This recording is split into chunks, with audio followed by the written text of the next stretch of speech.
मराठी माध्यमाच्या शाळा वाचल्या पाहिजेत ना, टिकल्या पाहिजेत ना, टिकल्या आणि पाहिजे. गोरगरिबांची मुलं शिकली पाहिजेत. अगदी याविषयी तुम्हाला काय वाटतं? नाही, शिक्षण हे मातृभाषेतूनच घ्यावं याबद्दल मी आग्रही आहे. कारण मातृभाषाच तुम्हाला त्याचं आकलन जे आहे ते मातृभाषेतूनच चांगल्या पद्धतीने होऊ शकतं आणि तीच मुलं पुढे जातात. मी बऱ्याच वेळा ऑब्झर्व केलेलं आहे की मराठी माध्यमातून शिकलेली मुलं खूप पुढे गेलेली आहेत आणि त्यांना कधीच कोणत्याही भाषेचं अडसर झालेलं नाहीये आणि ती कुठलीही भाषा अवगत करू शकतात.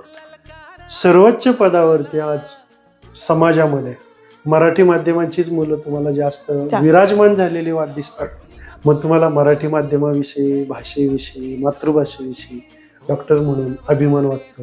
खूप अभिमान वाटतो सर. आम्ही मराठी आहोत याचा आम्हाला खूप अभिमान आहे सर. तुम्ही काय संदेश द्याल आत्ताच्या मराठी माध्यमाच्या शाळेतल्या शिक्षकांना, पालकांना आणि विद्यार्थ्यांना?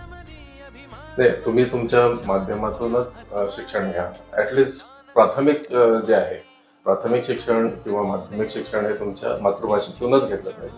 त्यानंतर आपण जेव्हा 10वी नंतर पुढे जातो त्यावेळी इंग्रजी क्रमप्राप्त आहे शिकणं, त्यामुळे ते देखील तुम्ही अवगत करू शकता. पण तुमचे जे बेसिक शिक्षण आहे ते मराठीतूनच घ्या आणि मराठी कुठेही कमी नाही, समृद्ध भाषा.